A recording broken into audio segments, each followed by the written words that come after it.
ჩვენ გვაერთიანებს მთავარი მიზანი, ვფიქრობ, მისიად შეგვიძლია უწოდოთ, რაც ჩვენს თაობას აქვს, რომ აღვადგინოთ სამართლიანობა ქვეყანაში, დავასრულოთ დაპირისპირება, წავიდეთ სწრაფი განვითარების წინ, წავიდეთ დასავლური ცივილიზაციის მიმართულებით, სადაც ჩვენი ისტორიული ადგილი არის და ამ ყველაფერში გვიპირისპირდება ბოროტების მანქანა, რომელიც დღეს ქვეყანაშია და ამ ბოროტებას ჩვენ უპირისპირებთ სიკეთეს, იმიტომ რომ ბოროტება ვერ დაამარცხებს, ხოლო სიკეთე დაამარცხებს და აი ამ შინაარსით თუ არ დღეს აქ და ვის ხვდებით, რაც მთავარია, ხვდებით იმ ადამიანებს, რომლებზეც დღეს დგას საქართველოს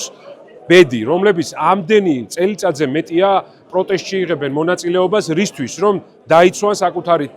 სამშობლოს ღირსება და ძალიან მიხარია, რომ პირველი შეხვედრა, პირველი ნაბიჯი, რომელსაც ალიანსი